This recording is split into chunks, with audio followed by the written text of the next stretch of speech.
Hello. I have friends again. I only have one shirt. Yeah. I know I missed the Magic the Gathering video because today's the day we'd be filming that and Lizzie's over today. So we're filming other stuff instead. Yeah. This will be posted days after, so don't worry about that. Time is not a construct. We watched. It's called Holidays It's on on Netflix. Netflix in the horror section. It was really good. It was good. We highly recommend you actually just watch it first, because we're going to talk about spoilers, and it's really cool experiencing it without knowing anything about it. It is. It's fun going in there like completely blind. So, spoilers. Oh, that was really good. It was really good, actually. It was. It was an anthology. It's a horror anthology, so like it had small, probably like 5-minute, Not 5 minutes, like 15, 20 minutes each. probably, of like different horror stories happening on like each of the holidays. And Right. it went like kind of progressively through the year. And not too many of them were like holiday specific. Like some of them were, but a lot of them had just Some of them were, like, happened on the holiday. other ones were like vaguely, like they were all connected to their holiday, but not necessarily like super specific to that holiday. Right. I'm actually really happy with what they did with the Halloween one, because I thought they'd just go straight up zombie for that one. Oh yeah, that was actually kind of creative to do on Yeah. Halloween. It wasn't. We should do them in order. Okay, so it starts with Valentine's Day, ends with New Year's. New Year's. So for Valentine's Day, we have this like girl named Maxine, and she's on the swim team, and the rest of the swim team are bullies, and they call her Maxie Pad because teenage girls are assholes. They're like the cartoon 80s bullies, though. Yeah. The like, this would never happen in real life kind of bullies. And the coach doesn't do anything, so No. they're on a swim Well, he team. kind of does. They're on a swim team, and Maxine has, Max is going to, like, they call her Max for short. she has a crush on She has the coach. Yeah. Which we said was creepy at first, but It's kids have crushes on their Yeah. teachers sometimes. I remember I had crushes on a couple of teachers, and as long as and we'll get to this, as long as he didn't do anything, it wasn't creepy. Yeah. It was just her having an affection. which it kind of was. happened. It was mostly her having an affection. Right. We'll get to something later. So the kids are all bullying her. They call her Maxie Pad because kids are assholes and can be And- uncreative. And that's an insult, I guess. Yeah. So she's up on the high dive, and one of the girls climbs up and pushes her off. Which the coach lets happen. The coach is like a weird mixture of like telling them to stop, but also not getting them to stop. Which Like, the first time they start making fun of her, he's like, hey, cut it out. And then he's like, go ahead, you can do it, Max. But then he watches the girl climb up the diving board to push the other girl. Like, did you not stop that at all? I feel like it was supposed to be more like suspension of disbelief, because otherwise the plot couldn't go anywhere.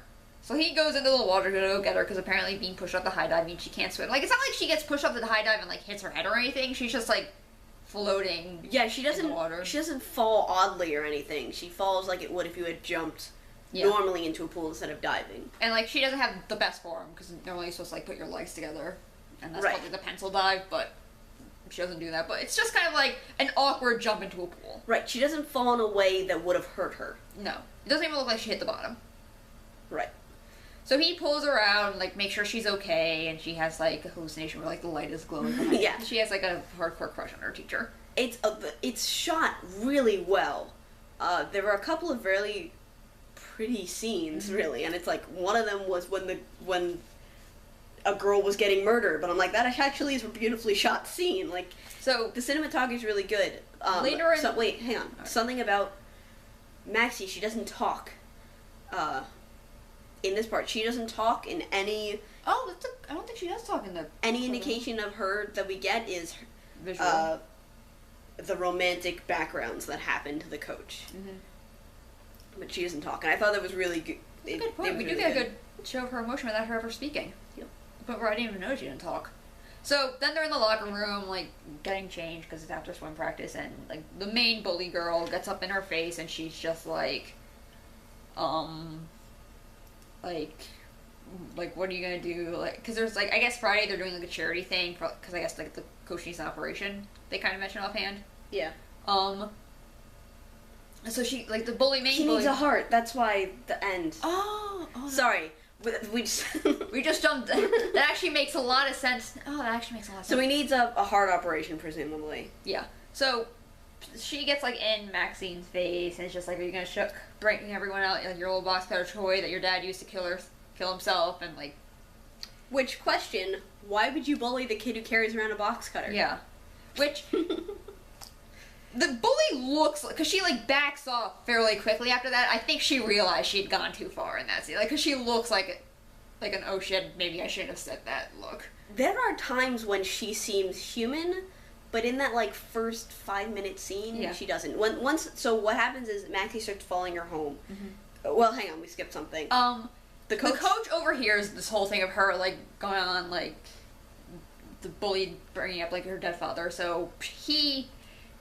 I guess was, like, writing out a Valentine's probably to, like, his wife or something, because we hear him talking to, like, a woman later. Yeah. So probably to his wife, and he, like, kind of crosses out, he, like, edits it to the name is, like, to Max, and it's just, like, from Coach. And it's just, like, he's clearly just trying to be, like, give her something, like, boost her self-esteem. Right. Which, now it's creepy. Yeah. Which is not... It's clear that his intention wasn't to do anything romantic with her. It was just, he was trying to make her feel better, and this was a way that he knew would make her feel good. But it was creepy. But it's very clear through the show that he has no romantic intentions towards her. But he might have been sleeping with the other student. Might have been. Not sure. Maybe There's not. one line that sort of could imply that at first, but I feel like it was probably just awkwardly worded. I feel like she was probably talking more about, like... The charity thing. Yeah. Maybe, yeah, whatever. There's a part where the bully is like, how could he give me detention and be mad at me when we're doing the thing Friday?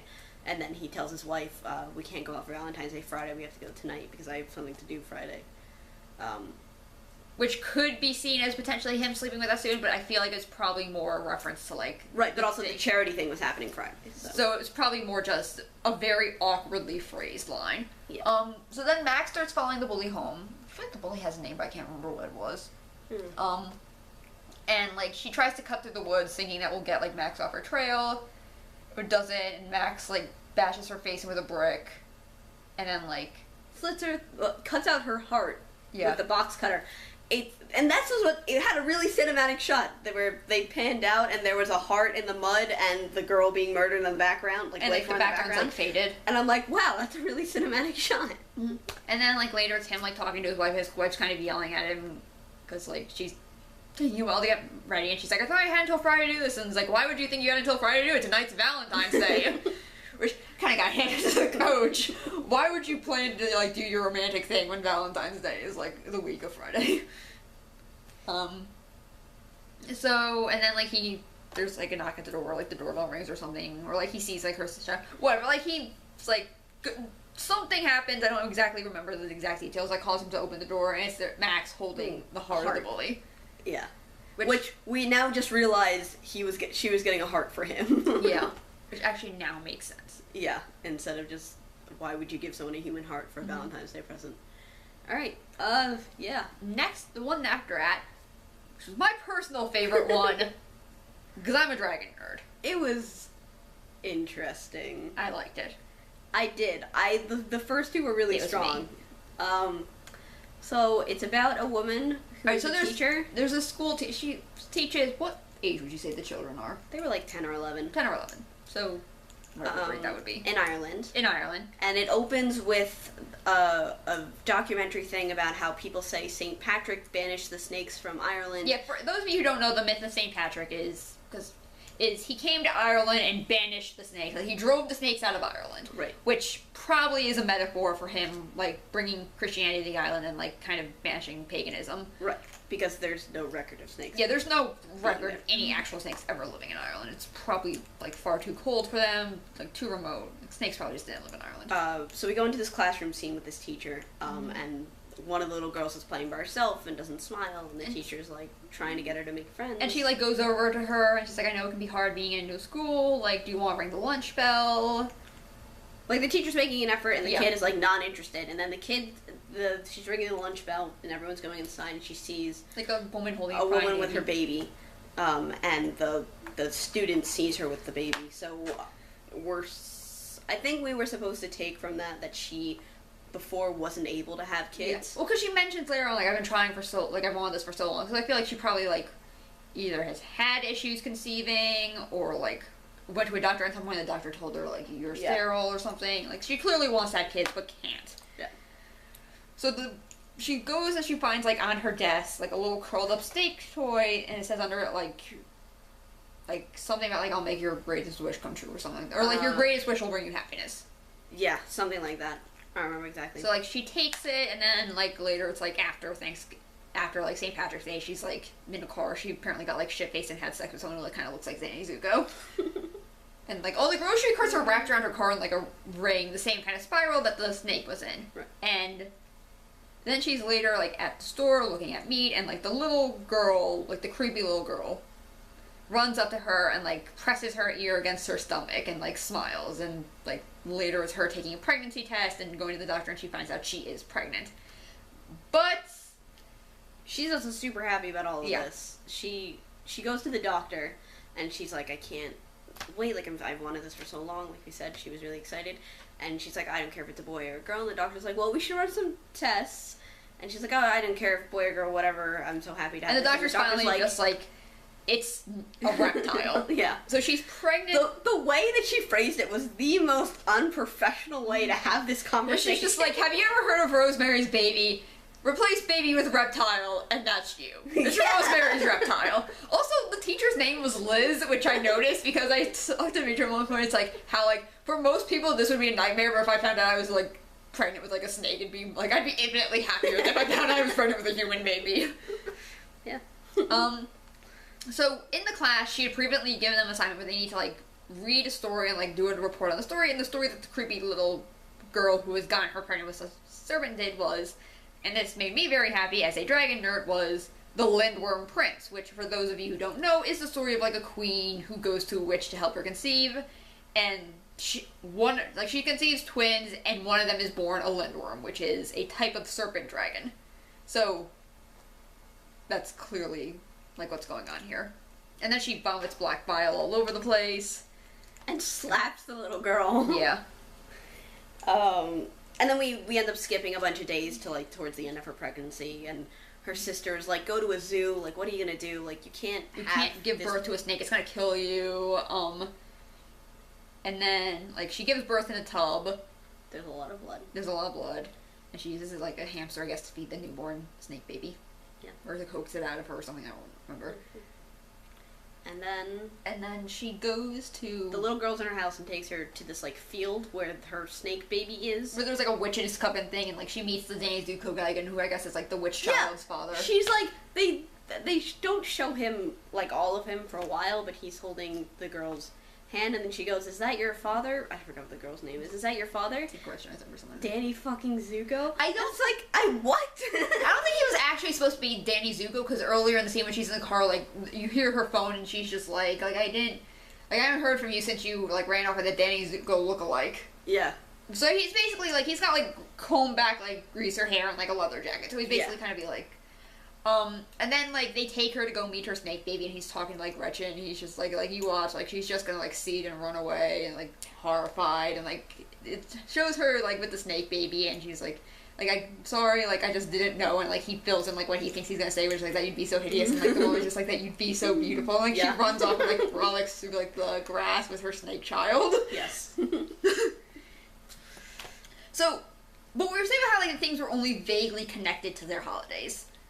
The first one's obviously connected through, like, the fact that he gives her a Valentine, and it takes place on Valentine's Day, but past that, it's not super connected to Valentine's Day. This one is barely connected to St. Patrick's Day. But it's about a myth involving St. Patrick. And it's really, you would only get the connection in the sense that it takes place in Ireland, and if you know the story of St. Patrick and the snakes. That's why they tell you the story of St. Patrick and the snakes. So it is connected, but it's not like what we as Americans would probably think of like a saint. This series is also really good at exposition without exposition dumping, and giving you enough information that it feels realistic that this is the information you would know. So they had the kids watch the documentary because St. Patrick's Day is coming up, and it didn't feel forced that this was the information that we got.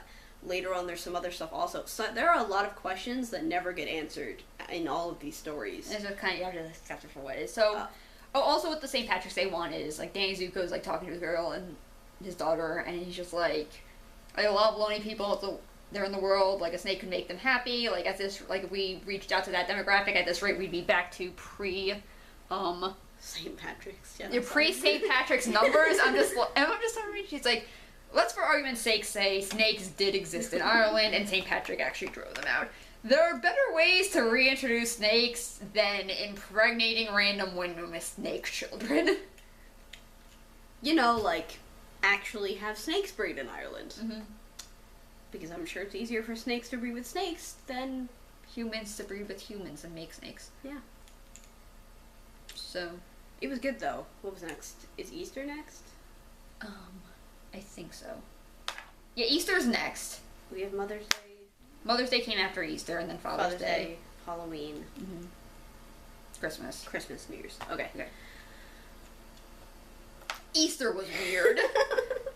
Okay, so it starts. This is all talking about exposition dump that didn't feel like exposition dump. So it starts with a mother putting her daughter to bed, and they're talking about Easter because tomorrow is Easter, and the Easter Bunny's gonna come. And the mother's just like, you need to stay in bed. Like, the Easter Bunny's gonna come bring you candy and stuff, but you need to stay in bed. Because you're not supposed to, like, go down and see the Easter Bunny. Like, typical stuff your parents tell you. So that you stay asleep and don't stay up all night. And also... But she phrased it so that... And also so that you don't, like, go down and see that, like, oh, the Easter Bunny's just mom and dad hiding all the eggs. Right. As a Jewish child, I have no idea. As someone who was raised Christian and kind of still culturally Christian, if you're from America, you know what that means. Like, certain religious holidays have basically become, like, so, like, just institutionalized in America where you kind of celebrate them even if you're not, like, a practicing Christian. Basically, obviously the Easter Bunny and Santa Claus don't exist. It's your parents doing that, and they basically tell you to go to sleep and, like, don't come outside, because they don't want you to, like, go and see, like, mom and dad hiding the eggs or mom and dad wrapping the presents, because that'll ruin the surprise for you. Right. So she tells no one has ever seen the Easter Bunny because all the kids are supposed to be asleep. Yeah. And then the kid starts asking questions about Jesus. Because she heard about Jesus in church, and she's just like, I don't want the dead man to come back. And, like, the mother, like, asks what she means, and she seems genuinely terrified of Jesus. Well, because she had heard at church that Jesus died and came back on Easter, which obviously is supposed to be a good thing, but if you're, like, a small child, like... I think she thought Jesus was a zombie. Yeah. It was... Yeah, she was, like, genuinely terrified of Jesus. And she was, like, confused as how, like, but if this is the day Jesus came back, like, how is it also the day with the Easter Bunny? And, like, the mother's just go to sleep, you'll wake up tomorrow, everything will be fine. She goes to sleep, eventually she does wake up and goes to get a glass of water, which her mom had told her earlier was fine. Yeah. And she sees... She's a good kid. She doesn't seem like she's, like, a brat. She's just afraid of Jesus. She's just scared and confused. She sees this Jesus rabbit hybrid monstrosity that lays eggs through no, he doesn't lay eggs through his stigmata holes. He, like, gives birth to chicks through, like, his stigmata holes. He has all the Jesus scars, by the way. Like, he has the holes on his palms, which not accurate to actual historic crucifixion, but because it should be for the sake of the story. Like, Jesus has, and he's got the crown of thorns around his head, and he's got the spear wound in his side. And, like, he sees the little girl see him, and he's just like, no one's ever seen me before. And, like, he tells her to touch him, and, like, he sticks her finger into his hole. Yeah. His, like, really, stab hole. It's really creepy. His, terrifying. like, spear wound side. There are a lot of moments in this series that are scary, not because of a jump scare, because something supernatural is happening, but because... Yeah, there's nothing like that, but it's scary because it's a scary situation. This was one of them. A little girl's in danger, and that's that's usually. I think the Easter one was the scariest part because I knew it was going to be like a little girl in danger. Yeah, and it was just really fucking creepy.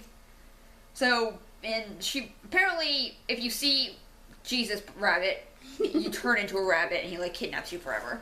And you have to start doing what he does. Good point. I don't know.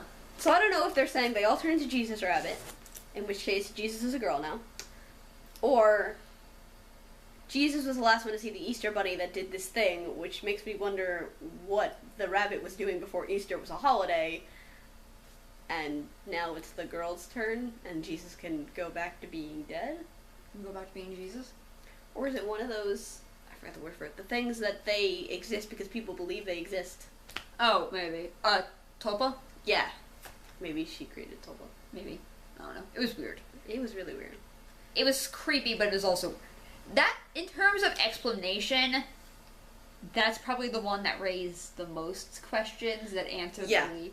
This series doesn't like to answer the questions. It'll give you the setup, it gives you the story, and it doesn't need to explain why certain things happen or what happens after. Once it's done with it tells you as much as you need to know to understand the story. And once it's done with the story, it doesn't tell you anymore, which is a good thing about this. I think it makes it stronger. The Easter one's probably the one where I would probably have wanted to know the most about, like, exactly what's going on with, Right. like, why Jesus is now an amalgamation with the Easter Bunny. Like, that's the one that, like, raised the most questions that I would have wanted to answer. Like, But with the St. story Patrick's... still holds on its Yeah. own without all that Like, with the St. Patrick's Day one, I'm just able to accept, like, okay, this is just a cult that, like, impregnates women with snakes. Like, I can just accept that.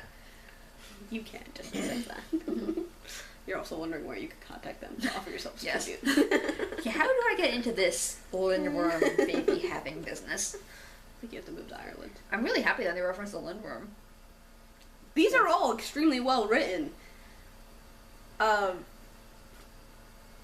What's next? Mother's Day. We actually watched this solely because of the Mother's Day description on Wikipedia, which, like, Okay, so we looked at it on Netflix because when I do horror corners, we're like, alright, let's see what's on the Netflix horror corner because Netflix is the best place to find the Yeah. movies to watch. It's just the and easiest. the description on Netflix didn't give a lot of information about what it was. So I looked it up on Wikipedia. It's like, oh, it's an anthology. It has different stories on each holiday, and the one for Mother's Day was like a woman who can't stop getting pregnant, and we're just like, okay, how the fuck does that work? So, and it's actually done in a way where it sounds ridiculous, but the story makes it a scary thing. Mm-hmm. Every time she has sex, she gets pregnant. So she's had like 20 abortions. And she's probably more. She said, like, the doctor asked, like, about the 20 abortions, she's just like, I've lost count, so probably even, Yeah. like, more than 20 abortions. She's on the pill. Stupid thing. She does this really dumb thing where she says she makes her boyfriend or husband wear 2 condoms. Sometimes which 3. Don't do, kids. Yeah, don't. Doesn't work. Doubling up condoms is going to increase your chance of pregnancy because the condoms will tear and break. So that was a dumb thing, but But they were supposed to... It displayed us that she was desperate now, and now she's asking that. And, so the doctor sends her, like, this high fertility, like homeopath kind New of thing. World-ish Which thing. we talked about, why doesn't she get her uterus removed or her ovaries or something, and... But to be fair, there are real doctors who, like, won't do that. Right, Even in emergency. Like, my mom has endometriosis, and, like, her doctor even won't take her uterus out. And she has a child already. Yeah. And she's, like, in her 40s. My mom got lucky that she had a female doctor who was like, no, that's pain and you have 3 kids, so bye. But you hear cases all the time where people are like, I have tumors here and I need to get it out so I don't have risk of more My mom tumors. also has polycystic ovaries. My mom's reproductive system is a mess and probably should just be removed. Yeah. But I mean, that's a sad fact of life for a uterus owner. Right, so because we realize, oh, there are doctors who won't do that, it allowed us to accept that she would skip that step. Yeah.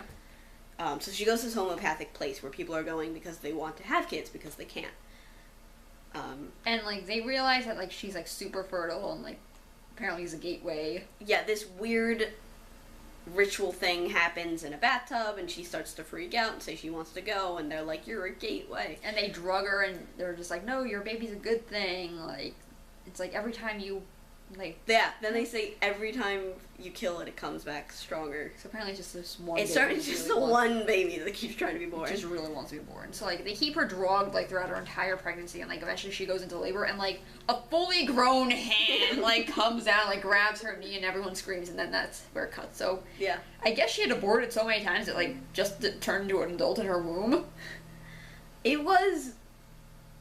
The ending was interesting. The ending is definitely... It started off good. This Interesting. is probably one of the weaker ones. Right, the ending is probably what makes it weaker, but the rest of it, again, it's one of the things where the situation is scary. She's desperate because her body is doing things she doesn't want it to do. Then she's being forced to do the things she doesn't want her body to do and being held captive by these women and being drugged. Like, it's a scary situation, and you feel for the woman's desperation. And you don't really get across that she's... Like, none of the characters that bad things happen... Rephrase, because that's going to come back to bite me later. The characters that you're supposed to feel sorry for, you do. The characters that the anthology wants you to like, you like. There are no situations where the character that you're supposed to identify with is actually a jerk. There are some cases where jerks get their comeuppance, but it's very obvious that they're jerks. Right, and you're not supposed to like the jerks in that case. It's like, a lot of horror movies fall into this trap where they'll have the main character is an asshole, so you don't care what happens to them. And they'll try to redeem them later with some relation, but, like, you still said those asshole things, so I don't care. In all of these cases, the characters that you're supposed to like do things that make you like them. And the characters who you're not supposed to like is very catharsis when they get, like... Oh, yes. Like, the bully was great. Yeah. There's a part, in fact, the first one with the bully, there's a part where before she gets stabbed, she just falls and goes face flat into mud. And I think I actually verbally cheered. Probably. Alright. We both have very little sympathy for bullies. Yes, surprise, the transgender pansexual Jew and the asexual obsessed with dragons did not have very good childhoods. Yeah. So, next one is Father's Day. Is the next one... Is it Mother's Day, Father's Day? What's left? Christmas and then New Year's, right? Yeah. Okay. No, Halloween, Christmas, New Year's. Halloween, Christmas, New Year's. So the next one is... Are you sure Father's Day came before Halloween? Yes, because Father's Day does come before Halloween. It's fine. Continue. I'm tired. Well, okay. Father's Day is in June. Halloween's in October. Okay, Father's Day. So, in this one, the girl, like, the woman in here gets, like, a box, and she, like, opens it, and it says, like, Happy Father's Day on it, so she, like, opens it. He wondered why she was opening something that said Happy Father's Day, but I think it was supposed to be, like, delivered to her. So, that's probably why she opened it, even though, like, it's saying Happy Father's Day is, like, an odd thing. If it's packaged directly to her, she's going to open it. Yeah. And it was a cassette recorder. And in it was, like, a recording of her dad, like, being like, I'm sorry I had to leave. To clarify, this happens in present day. Yeah. He had recorded things on cassette and sent it to her. Yeah. Like, she also has an iPhone. Mm-hmm. So, like, the first side is, like, him, like, apologizing for, like, leaving her and all that, and saying, like, your mother and I didn't see eye to eye, like, but I want to see you. Like, if you want to see me, like, flip it over, the other side has directions on it. She calls her mother and, like, flips out on her through voicemail, like, saying, like, I thought Dad was dead, like, you've been lying to me this whole time. And she goes and she follows the directions, and it's interspersed with, like, him recording messages to her, and, like... He's also walking, in the recording, he's walking home with 5-year-old her. Yeah. So you hear 5-year-old her and him talking to her as well as giving directions to the older her. Yeah. And it's shot really well.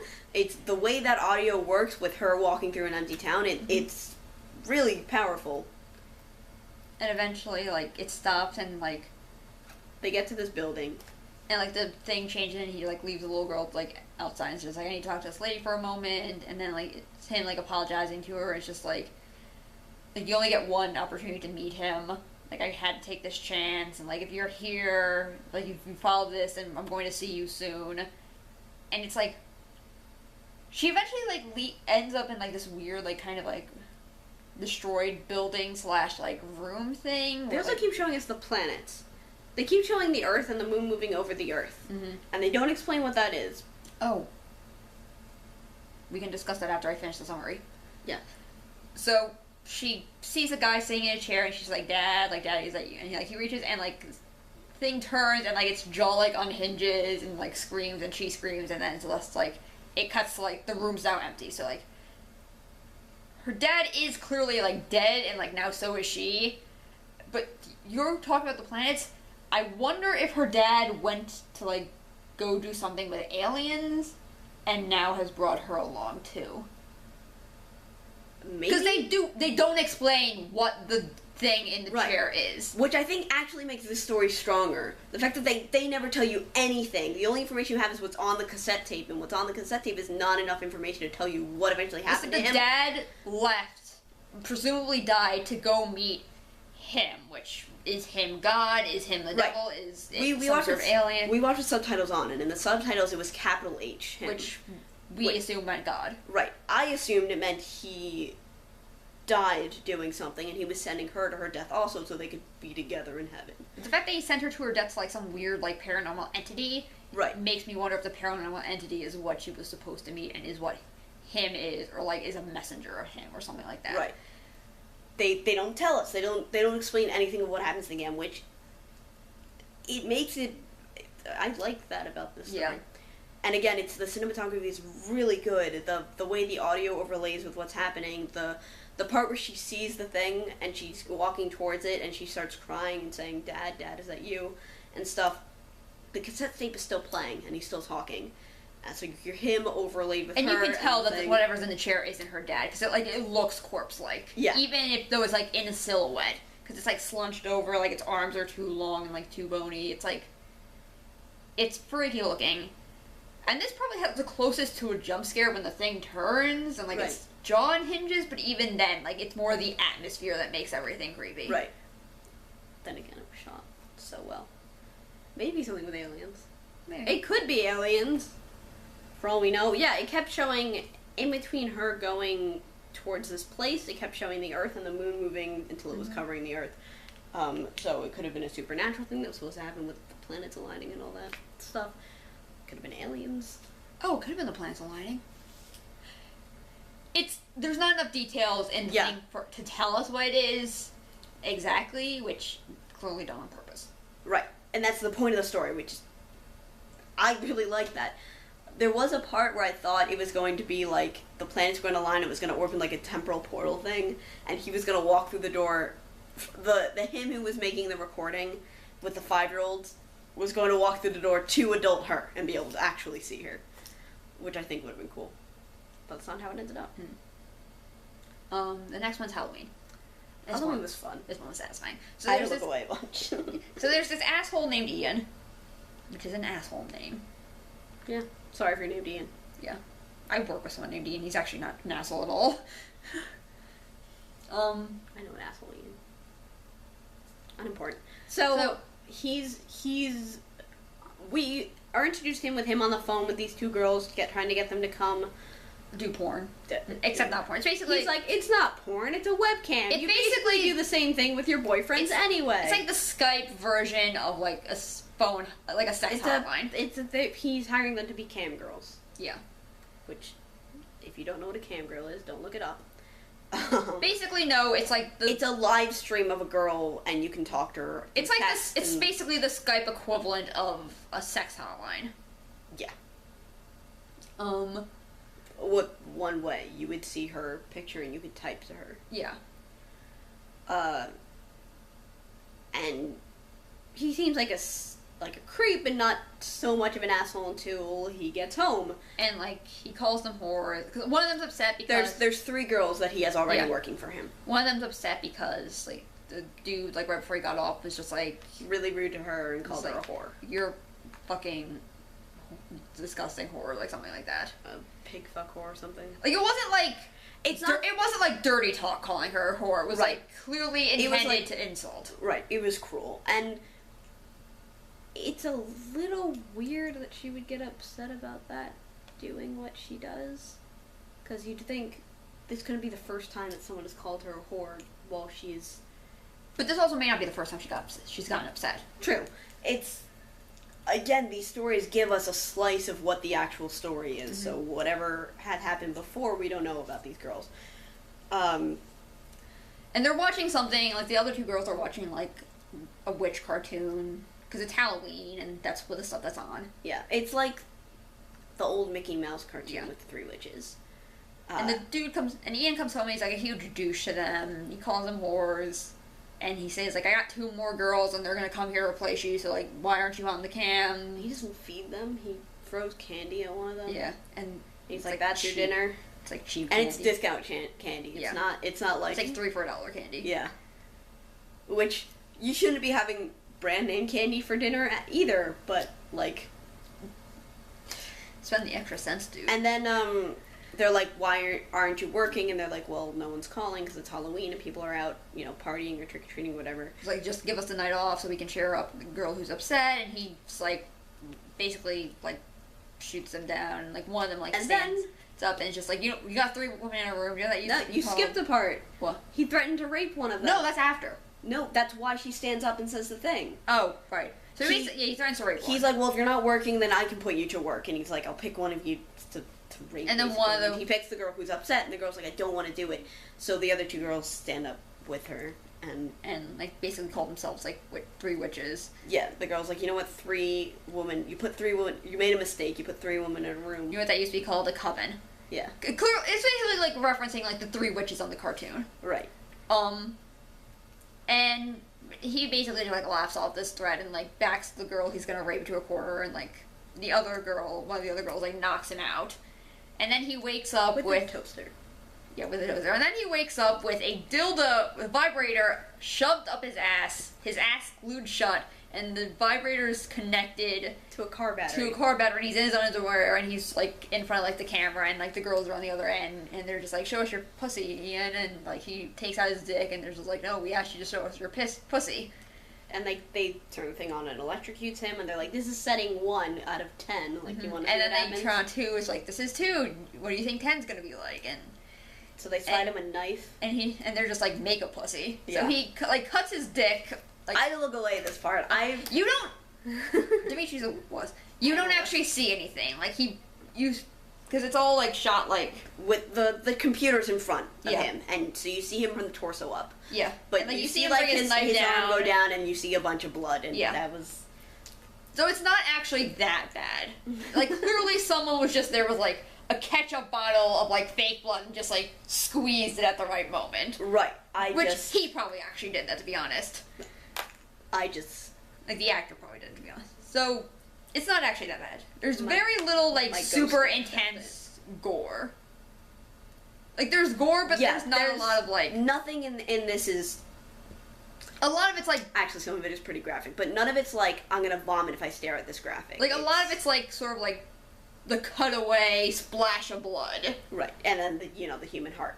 But it's also, again, it's not gory for a shock factor the way a lot of horror movies do. It's a gory thing happened here, so we're going to show that it's gory, but it's not the point of it isn't to be gory. And then, like, because, like, the girls in the other room watching Ian cut his penis off, and one of them was just like, this is boring, what would happen if we went up to 10? And, like, you hear, like, because they're watching the thing, and, like, you hear a shock, and then thud, and they're just like, oh, that's what happens. So, clearly they killed him. Awesome. And then, like, there's, like, a knock at the door. It's, like, one of the new girls he had been talking to, and she's just like, hi, is Ian here? Like, he flew me in from Maine, and she's just like, and they're just like, oh, you've actually come, well, like, the company's going through, like, a little, like, change in management. Like, we had to let Ian go because of cutbacks. Yeah. Which, like, clearly they weren't.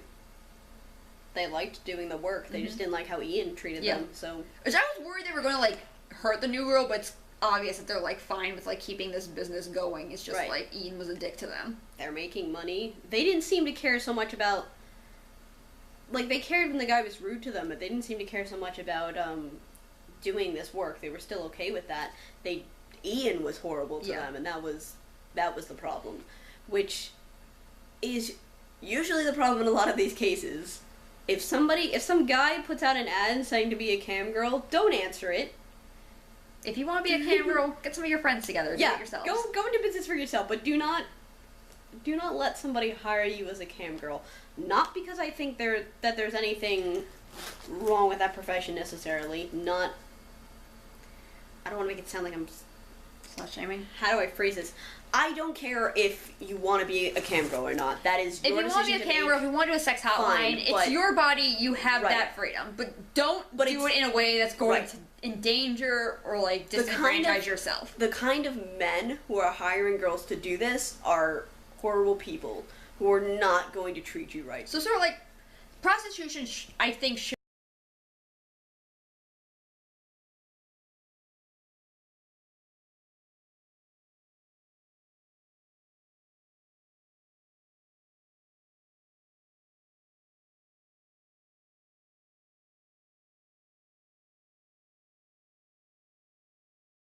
That's why don't answer these ads. Like, yeah. stay safe, kids. Which, again, that's part of this that makes it's a dangerous situation without it being scary. And I like how there's no supernatural thing ever comes into this story. Like, they talk about the witches and you're like, oh, so the three of them gonna do a curse thing? No, they just straight up murder the dude. Mm-hmm. The next one is Christmas. Which one is... Oh, yeah. Christmas was interesting. So this dude is trying to get, like, this virtual reality thing. It's like it's like the VR headset, but it's supposed to be a little more high-tech than that. It analyzes your online profile, or whatever. Probably just looks at your cookies. And it shows, and it gives you a virtual reality that it's perfect for you. So he's going to this place trying to get one, For his son. And some asshole gets the last one instead, and he's like, look, I'll give you $500 to let me get it.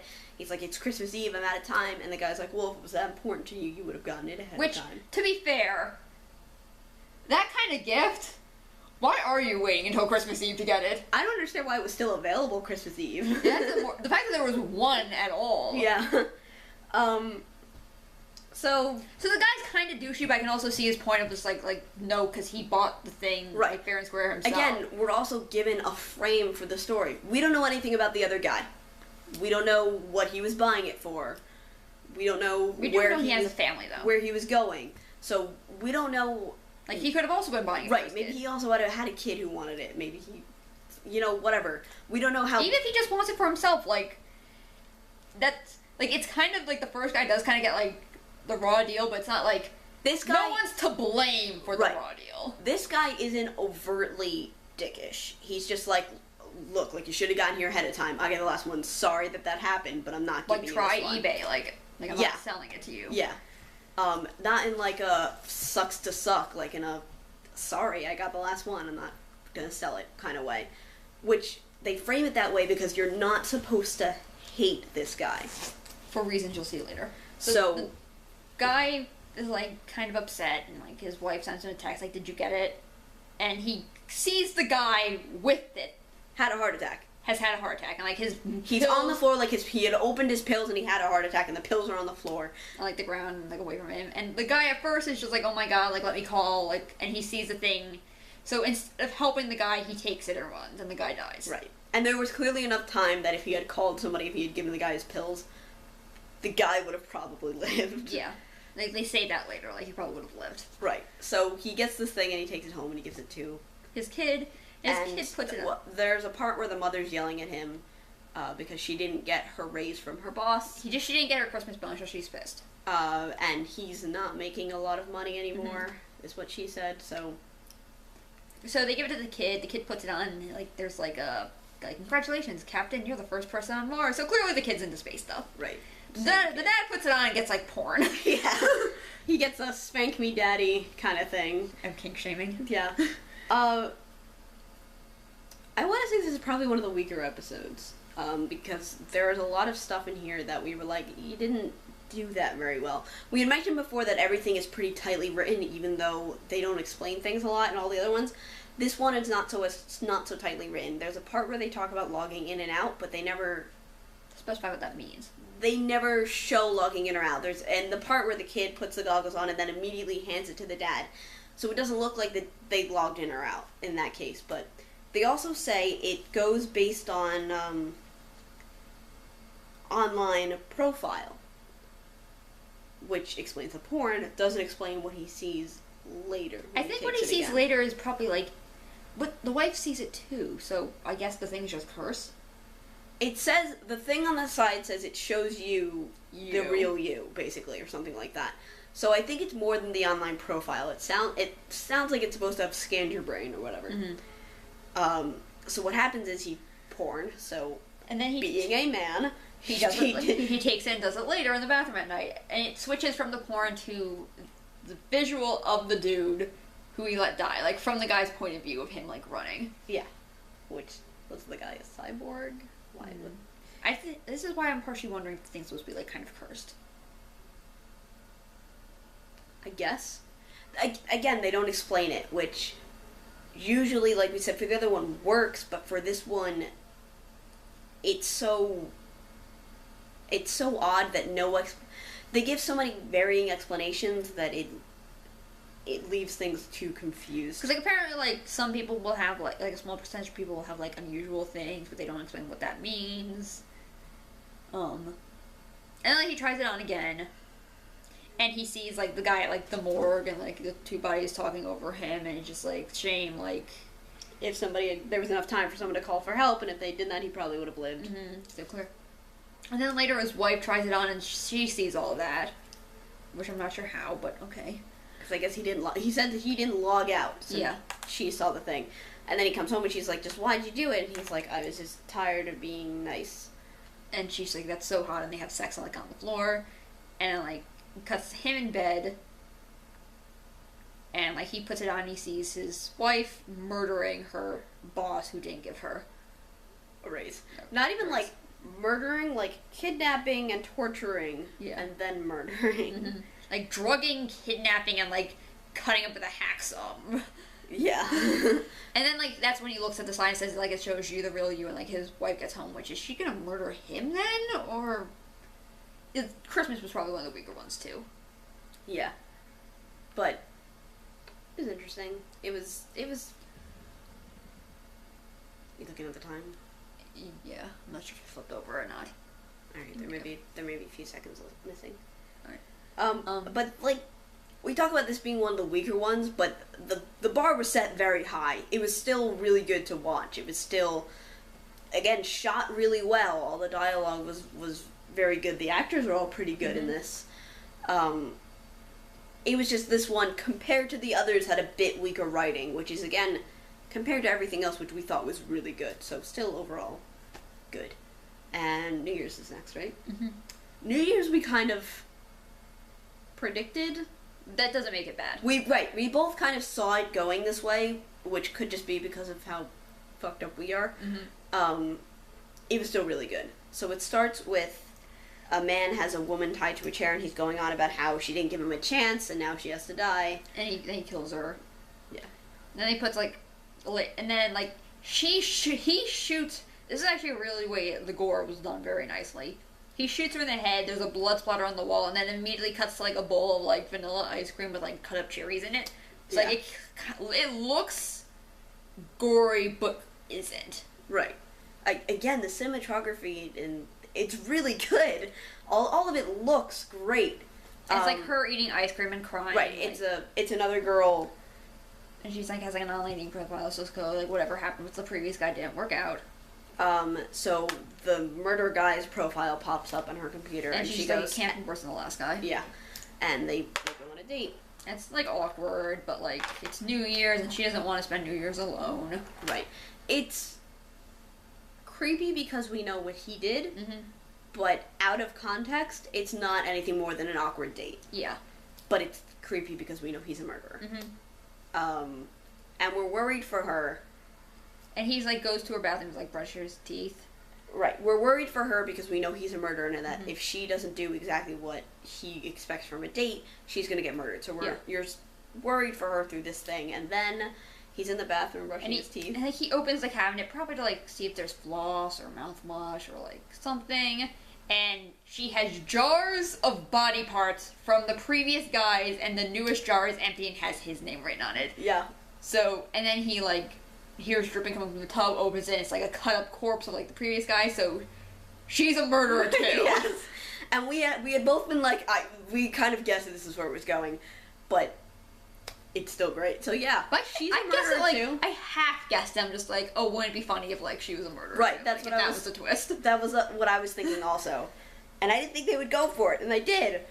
She's a murderer, and then he goes out and tries to leave, and he doesn't have the gun with him because it's in his jacket. She took his jacket. And she, like, hacks him up with an axe. Yeah, she kills him. And that's it.